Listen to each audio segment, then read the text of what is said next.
네, 3주차 컨설팅 개요 및 컨설턴트가 갖춰야 될 핵심 역량에 대해서 강의를 시작하도록 하겠습니다. 먼저 3주차 1교시로는 컨설팅 개요에 대해서 학습하는 시간을 갖겠습니다. 이번 주에 학습하실 내용은 1교시에는 컨설팅 개요, 2교시에는 경영 컨설팅에 대해서 학습하고 3교시에는 컨설턴트가 갖춰야 될 핵심 역량에 대해서 세부적으로 이해하는 시간을 갖도록 하겠습니다. 먼저 학습 목표에 대해서 살펴보겠습니다. 컨설팅 개요에 대해서 설명할 수 있다. 경영 컨설팅에 대해서 설명할 수 있다. 컨설턴트가 갖추어야 할 핵심 역량에 대해서 이해할 수 있다. 학습 목차로는 1교시 컨설팅 개요, 2교시 경영 컨설팅, 3교시 컨설턴트가 갖춰야 될 핵심 역량에 대해서 학습을 하도록 하겠습니다. 자, 먼저 지난주에 학습하신 내용을 잠시 리뷰해보는 시간 갖겠습니다. 지난 시간에는 2주차로서 포스트 코로나 8대 영역 전망 및 소상공인 현황 분석을 주제로 다음과 같이 학습하였습니다.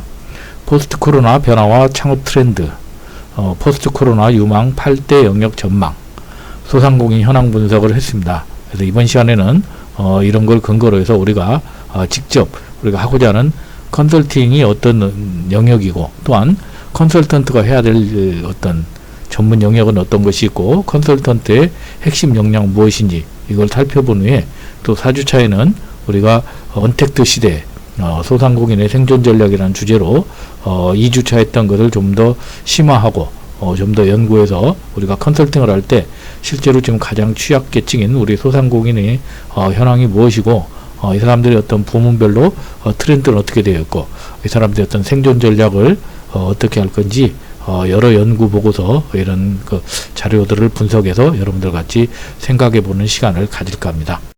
자, 먼저 지난 시간에 학습하신 내용을 잠깐 복습해 보면, 우리가 포스트 코로나 환경 변화로 크게 4가지가 있었다고 했습니다. 원인으로는 우선 환경 리스크가 굉장히 심화되었다.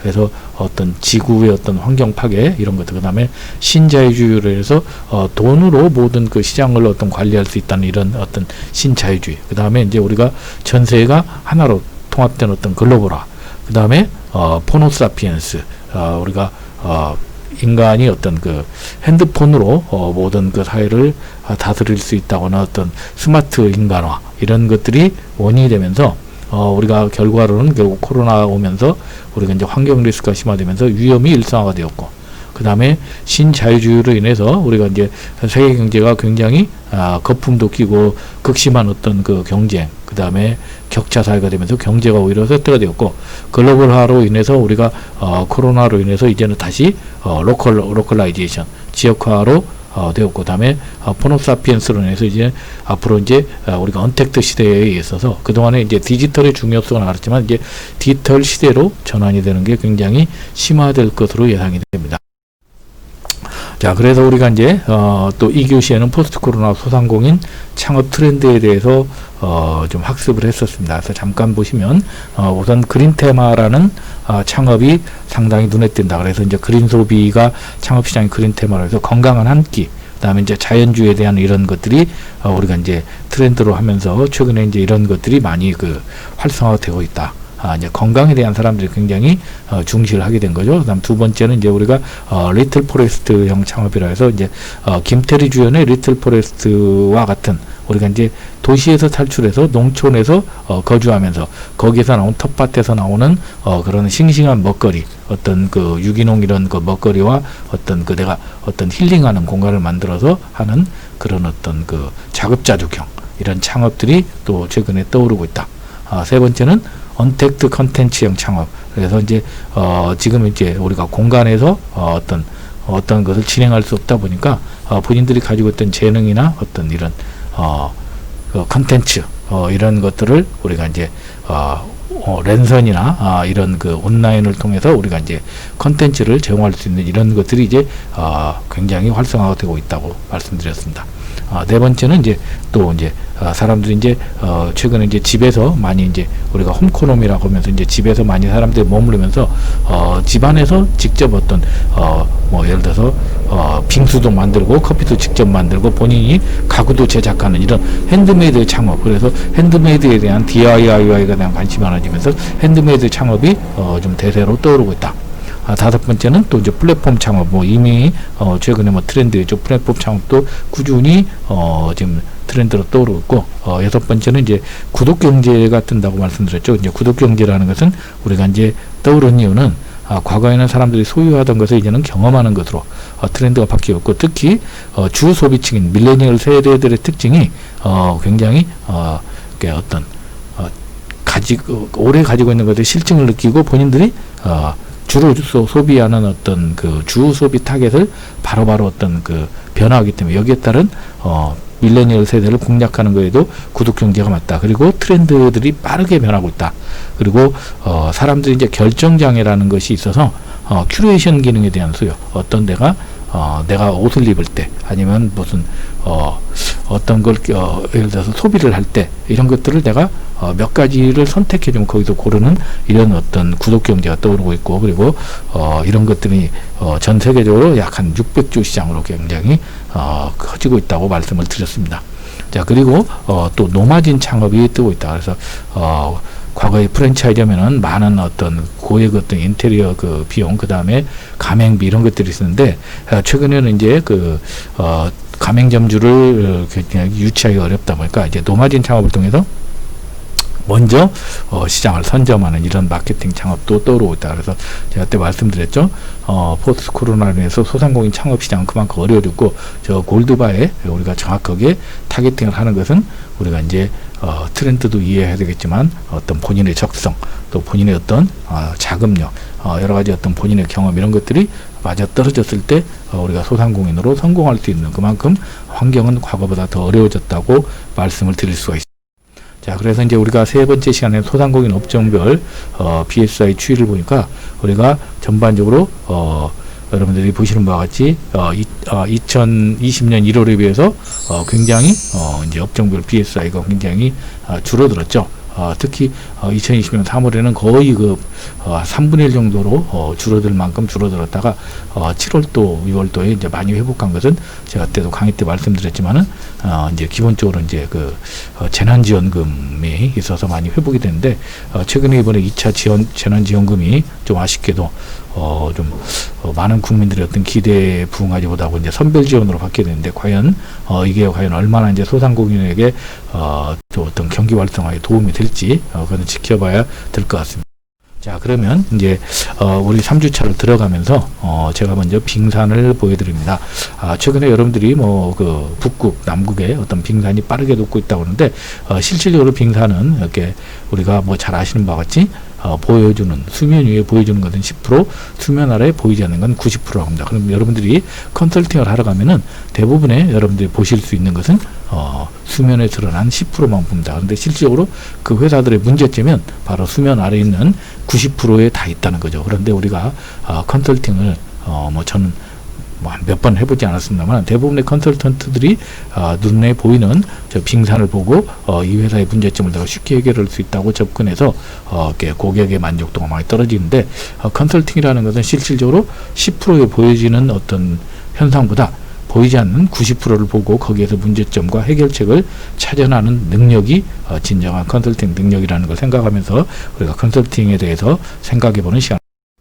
자, 먼저 컨설팅의 이해에 대해서 잠깐 살펴보면, 컨설팅이라는 것은 우리가 사전적 정의해 보면 일단은 특정 분야에 대한 전문적인 지식이나 정보 전문서. 그래서 일단은 여러분들이 기본적으로 알아야 될 것은 뒤에서 설명드리겠지만, 컨설팅과 멘토링과 우리가 코칭의 차이점에서 가장 중요한 것은, 컨설팅이라는 것은 전문적인 지식이나 정보가 있어야 됩니다. 특정 분야, 예를 들어 내가 경영 부분인지 마케팅 부분이니 아니면은 IT 부분이, 이런 특정 분야에 대한 이런 것들이 없이 그냥 내가 자격증을 가지고 있다, 아니면 내가 어떤 경험이 있다고 해서 컨설팅을 하는 것은 굉장히 위험하다고 보이죠. 그래서 대가를 받고 자문이나 조언을 제공하는 서비스 활동을 의미합니다. 국제노동기구에서는 조직이 목적 달성에 있어서 경영, 업무상의 문제점을 해결하고 새로운 기회를 발견, 포착하고 학습을 촉진하며 변화를 실현하는 관리자와 조직을 지원하는 독립적인 전문 자문 서비스라고 규정하고 있고, 이것을 우리가 다시 한마디로 정리하면은, 우리가 이제 여러분들 이해하기 쉽게 하면 의사가 인체를 진단하고 처방을 내리듯이 기업의 문제를 진단하고 분석하여 고객의 문제를 해결함으로써 궁극적으로 고객이 추구하는 목적 달성을 도와주는 독립적이고 전문화된 서비스. 쉽게 말해서 의사가 환자의 어떤 진단해서 수술하고 처방하는 것 같다는 거죠. 그러면 우리가 의사를 잘못 만나면 환자가 사망할 수 있듯이 컨설턴트를 잘못 만나면 우리가 명의를 만나면 우리가 환자가 굉장히 이제 회복이 빠르고 우리가 건강을 찾지만 예를 들어서 돌팔이 의사를 만나면은 환자가 이렇게 생명을 잃어버리거나 굉장히 예후가 나빠지듯이 우리 컨설턴트는 의사와 같이 굉장히 어떤 기업체나 어떤 그 우리가 방문하는 어떤 고객의 어떤 생사현탈권을 줄 수 있는 중요한 역할을 하는 것이라고 생각을 하시면 되겠습니다. 제가 컨설팅을 이해하는 입장에서 여러분들께 한번 3가지 퀴즈를 내보도록 하겠습니다. 오프라인 같으면 여러분들과 같이 직접 이렇게 서로 대화하면서 할 건데 여러분들 마음속으로 한번 풀어보시기 바랍니다. 자, 우리가 먼저 컨설팅과 멘토링이 있습니다. 컨설팅과 멘토링의 차이점 뭘까요? 시간상 제가 답을 알려드리겠습니다. 자, 컨설팅이라는 것은 주로 문제 해결을 추구하는 것이 컨설팅의 목적이라면은 멘토링이라는 것은 멘티에 관심을 갖고 집중할 것. 컨설팅은 어떤 사람보다는 문제 해결한다면 멘토링은 멘티, 사람에 대해서 관심을 갖고 조언하는 것이다. 그 다음에 코칭과 멘토링이 있지만 코칭은 어떤 특정한 아젠다에 집중을 합니다. 그러나 멘토링이라는 것은 사람 그 자체에 좀 더 전인적인 것으로 더 넓은 개념으로 접근하는 것이고, 그 다음에 상담과 멘토링의 차이는 상담은 주로 과거에 집중하면서 마음의 어떤 상처를 치유하는 것이 목적이라면 멘토링이라는 건 미래에 집중하고 성장에 관심이 있다. 그래서 주로 여러분들이 잘 아시지만 이 퀴즈를 통해서 컨설팅 멘토링, 컨설팅 코칭, 컨설팅 상담을 이해를 해보시기 바랍니다. 그래서 우리가 이 3개를 한번 비교해서 제가 정리를 해드리면 컨설팅이라는 것은 특정 분야의 전문 지식을 가진 사람이 전문 지식을 필요로 하는 사람들에게 상담 자문에 그러니까 항상 가장 키워드는 특정 분야의 전문 지식을 가져야 됩니다. 그리고 고객 의사결정에 지원하는 것이 컨설팅이다. 자, 코칭이라는 것은 자신이 가진 어떤 기술로, 그러니까 여러분들 보면 농구 코치, 야구 코치, 상담 코치 각각 있는데 이 사람들은 기본적으로 코칭 기술이 있어야 되겠죠. 그리고 거기에서 이 사람들 코치를 받는 이유는 더 높은 성과를 내도록 지원해 주는 것이 바로 코칭의 역할이다. 그리고 멘토링이라는 것은 우리가 이제 그 사람에게 어떤 그 자신의 어떤 멘토의 어떤 그 멘토가 멘티를 지도, 코치 조언하면서 이렇게 잠재력을 개발, 성장 실험할 때입니다. 그래서 각각의 어떤 비석이 우리가 사용되고 있는데 각각의 의미를 잘 이해해서 여러분들이 컨설팅, 코칭의 멘토링의 차이를 이번 시간에 이해를 해보셨으면 합니다. 자, 그러면 한국의 컨설팅 산업의 영역에 대해서 잠깐 살펴보겠습니다. 크게 5단계로 나눴는데요. 50년대에 우리가 한국 컨설팅이 이제 시작을 했습니다. 그래서 초기에는 50년대에서 80년대 초까지인데 이때 주로 일어났던 사건을 보면은 한국 생산성 본부가 1957년도에 우리가 이제 설립이 됐고, 그 다음에 한국표준협회가 1962년, 그 다음에 한국능률협회, 주로 이제 이런 데들 이제 한국 컨설팅의 역사의 어떤 초기의 어떤 기반을 닦았던 시기라고 볼 수 있습니다. 자, 그러다가 이제 80년대 중반에서부터 97년도까지를 우리가 경영 컨설팅 도입 시기라고 봅니다. 그래서 이때 우리가 이제 80년대 후반에 우리가 이제 일본에서 들여왔던 우리가 일본의 진단사를 벤치마킹한 경영기술 지도사가 86년도에 도입되어서 지금 약 한 30몇 년째 지금 이제 시험도 유지가 되고 있습니다. 그리고 이때 이제 외국사들이 많이 들어오면서 한국의 어떤 그 대기업을 상대로 이제 우리가 컨설팅 해주는 이런 시장들이 활성화되는, 우리가 이제 우리나라 컨설팅 시장이 초기에서 약간 이제 부흥기로 가는 이런 시기가 90년대 후반까지라고 볼 수 있습니다. 그러다가 98년, 99년 여러분들 잘 아시는 IMF 이후에 재벌기업 구조조정의 시기로 들어가서 이때 이제 실질적으로 보면은 외환위기에 이제 글로벌 경영 컨설팅사의 국내 진출이 본격화됩니다.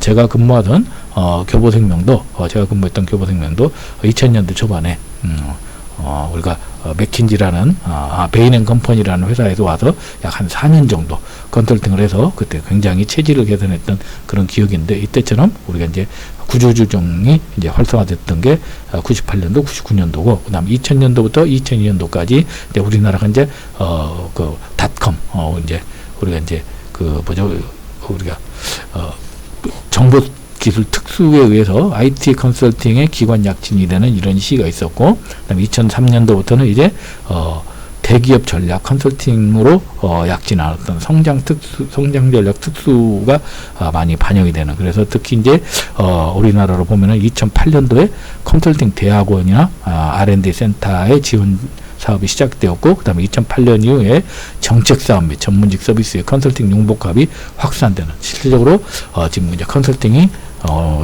이제 오랜 역사를 가졌지만 우리나라에서 이제 그 대기업 중심으로 해서 컨설팅 약진했던 것은 약 10여 년 정도 된다고 볼 수 있습니다. 그러면 우리가 이제 2020년 지금 시점에서 컨설팅의 미래는 어떻게 될 것인가 한번 생각을 해보기 바랍니다.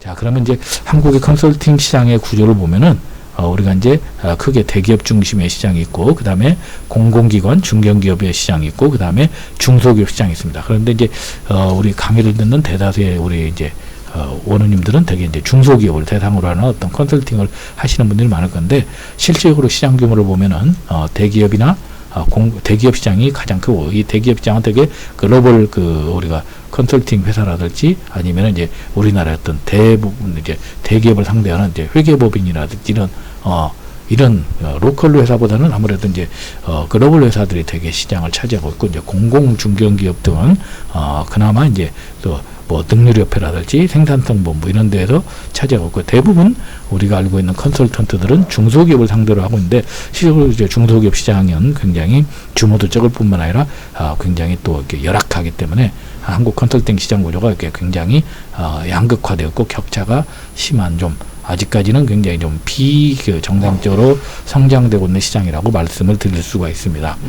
그러면 세계 컨설팅 시장의 현황을 한국과도 비교해서 보면은 지금 전 세계적으로 보면은, 이건 통계는 조금 좀 뭐 아주 정확한 건 아닙니다만, 전 세계적으로 보면 현재 한 2016년 기준에서 약 3,300억 달러, 지금 환율로 계산하면 한 390조 정도 됩니다. 그런데 우리나라는 현재 지금 업체 수는 약 7,903개. 이것도 2016년 통계입니다. 그 다음에 종사자는 47,000명이니까 한 개 업체에 한 6명에서 7명 정도, 평균 6명 정도, 대표자 포함해서 6명 정도 있는 굉장히 좀 규모가 영세한 업체들이 많고, 매출액은 약 한 9조가 안 되는 시장이 됩니다. 그런데 문제는 이게 매출액을 보면은 전 세계에서 굉장히 이제 좀 비중이 크지 않죠. 더 중요한 것은 우리가 이제 업체 수나 종사자 수는 증가하고 있는데 실질적으로 어떤 1인당 매출액이나 회사별 매출액은 감소하는 어떤 역성장하는, 그래서 컨설팅 시장이 좀 아직까지는 좀 이렇게 우상향하는 쪽이 아니라 개체 수는 성장하고 종사자는 성장하는데 매출액은 서로 이제 어떤 출혈 경쟁하는 그런 시장으로 나뉘고 있고, 가장 전 세계에서 이제 큰 시장은 미국 시장, 그다음에 이제 또 실질적으로 이제 호주가 상당히 좀 시장이 크고, 일본이 그다음에 시장을 합니다. 그래서 이제 결국 이제 앞으로 아시아 시장이 앞으로 컨설팅 시장에서 이미 미국이나 유럽 시장은 상당히 포화가 됐기 때문에 앞으로 아시아 시장을 위해서 아마 이걸 공략하기 위해서 전 세계 어떤 세계 컨설팅 유수 회사들이 뛰어들 것 같은데, 우리나라도 이제 컨설턴트들의 역량이 향상되어서 이런 중국이나 인도 앞으로 이렇게 무궁무진한 이런 시장에 우리가 뛰어들 수 있도록 여러분들이 또 선봉 역할을 해주실 수 있기를 바랍니다. 자, 그러면 이제 한국의 컨설팅의 문제점을 살펴보시면 크게 4가지로 볼 수가 있습니다. 첫 번째는 사회 전반의 지식 서비스와 지체라고 제가 해놨는데, 우리나라는 아직까지 그동안 이제 산업화 시대가 과거 이제 70년대부터 이루어지다 보니까 주로 이제 사회 시스템이 제조업 중심으로 이루어지다 보니까 사람들이 서비스 산업에 대한 어떤 인식, 그 다음에 지식 서비스 어떤 이런 지식 서비스에 대한 어떤 가치에 대한 어떤 비용을 지불하는 것에 대해서 인색합니다. 그래서 이런 것들이 아직까지 컨설팅이 발전하는데 애로사항이 있다. 두 번째는 컨설팅 공급 부문에서 양극화. 앞에서 설명드렸죠. 글로벌 컨설팅 회사하고 국내 컨설팅사. 그 다음에 또 거기에 또 예를 들어서 이제 개인들, 어떤 개인 컨설턴트 이런 것들이 구조로 이루어지다 보니까 실적으로 굉장히 어떤 질적, 양적, 또 그 다음에 또 뭡니까 가격 측면에서 이런 데서 굉장히 심하다. 그 다음에 세 번째는 우리가 이제 컨설팅 수요 부문의 인식과 형태에 보면은 대부분 대기업, 정부, 공공기관 이런 것에서 금융권 이런 데서도 글로벌 컨설팅을 선호합니다. 아까 제가 말씀드렸듯이 교보생명 하더라도 베인앤컴퍼니 뭐 이런 이렇게 굉장히 전 세계적으로 유명한 뭐 맥킨지라든지 이런 유명한 곳에 컨설팅을 맡기는 경우가 많습니다.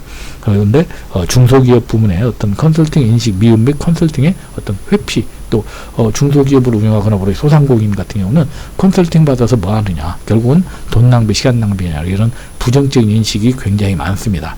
자, 그리고 이제 정부 정책의 인프라 취약성. 그래서 실질적으로 어떤 우리나라에서는 아직까지는 이제 컨설팅 하면은 이제 공짜 내지 저가 서비스라는 인식이 있고, 컨설팅 산업의 구조적 문제를 해결하는 그런적 접근 방식의 한계가 있기 때문에 지금 최근에 지금 문재인 정부 들어와서 소상공인 컨설팅을 위해서 많은 어떤 지원을 하고 있음에도 불구하고 아직까지는 컨설턴트가 어떤 그 시장 헤게모니를 쥐고 있는 게 아니라 고객의 헤게모니를 쥐고 있는, 아직까지 좀 우리가 좀 시장이 제대로 좀 운영되지 않는 왜곡된 시장이 한국 컨설팅 시장의 문제점이라고 보습니다. 또한 최근에 코로나로 인해서 고객사를 직접 만날 수 있는 이런 비대면이 지금 갑자기 상황이 발생하면서 제가 알고 있는 많은 컨설턴트들이 지금 현재 일감이 없어서 굉장히 힘들어하는 이런 것들이 한국 컨설팅 시장의 또 최근의 문제점이라고 말씀드릴 수가 있습니다.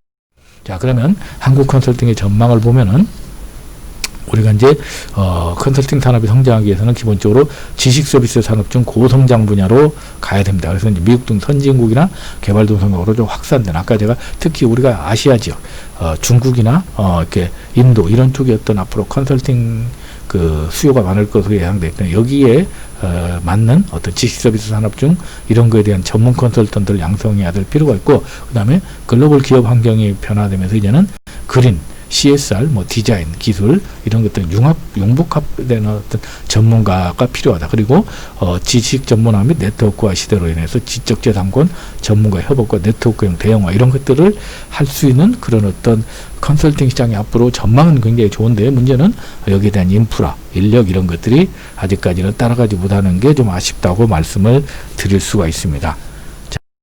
우리가 이제 컨설팅 산업의 발전과 컨설팅 유형을 잠깐 살펴보시면, 우리가 기본적으로 이제 주로 이제 전통적인 컨설팅 하면은 여러분들이 잘 아시는 전략 컨설팅, 또 경영 컨설팅 이런 것들이 대부분이 전통적인 컨설팅입니다. 그래 아직도 이런 컨설팅이 많이 있지만 최근에 이제 경영 환경이 굉장히 많이 변화가 되었습니다. 변화된 것은 급변하는 경영 환경, 그 다음에 경쟁의 가속과 수익성의 증대 요구, 그 다음에 컨설팅의 수요 증대, 고객 니즈의 변화가 되면서 이제는 새로운 분야로 많이 다양화되고 진화가 되고 있다는 거죠. 그래서 이제 최근에 드러나는 게 IT 컨설팅, 또한 환경의 중요성이 있으면서 환경 컨설팅, 그리고 이제 또한 공공 컨설팅 분야도 많이 들어갔고, 또한 또 최근에 사회적 이슈, 사회적 기업들이 많이 활성화되면서 소셜 컨설팅 이런 쪽으로 해서 어떤 사업 모델별, 서비스별, 부문별, 산업별로 이렇게 영역이 점점 다양화되고 있다. 이런 것들은 우리가 또 새로운 어떤 트렌드로 볼 수. 자, 그리고 부문별 컨설팅을 보면은 기본적으로 우리가 이제 아까 우리가 이제 앞에서 본 어떤 그 생산 어떤 앞에서 봤었던 그런 큰 대규모의 어떤 컨설팅보다는 각각의 어떤 사업의 세분화를 통해서 우리가 부문별 컨설팅을 할 수 있는 유형으로 세분화돼서 어떤 스페셜리스트 컨설턴트를 양성하는 쪽으로 요즘 바뀌고 있죠. 그래서 이제 예를 들어서 과거에는 경영 컨설팅 이렇게 해서 했다면 이제는 은행 및 금융 부분만 전문적으로 하는 사람, 그 다음에 정보통신 및 엔터테인먼트, 뭐 공공, 보건, 그 다음에 제조, 비영리, 사회, 환경 이런 식으로 해서 각각의 어떤 부문별 컨설팅으로 전문성이 이제 세분화되고 스페셜리스트가 되는, 결국 이제 컨설턴트는 모든 분야에 다 할 수는 없기 때문에 부문별 컨설턴트들이 이제 네트워킹을 해서 실질적으로 이제 거기에 맞는 솔루션을 내는 이런 쪽으로 우리가 시장이 또 변화되고 있다고 말씀드릴 수가 있습니다. 자, 그래서 이제 우리가 세부 테마별 분류를 우리가 살펴보면은 컨설팅에는 뭐 전략, 인사, 재무, 생산 이렇게 볼 수 있죠. 그래서 전략 분야에서는 여러분들 보시는 바와 같이 이제 전략적 목표 설정이라든지 중장기 경영 전략 등이 있고, 인사 부분에서는 뭐 임금 체계라든지 연봉제라든지 목표 관리 이런 직무 분석 등이 있을 것이고, 재무에서는 M&A 전략이라든지 뭐 회계 정보 산출, 뭐 사업 계획 등 타당성 분석 등이 있을 것이고, 생산에서는 실제 생산성 향상이라든지 생산비 제어 관리 시스템 등 다양한 부분에 대해서 있겠죠.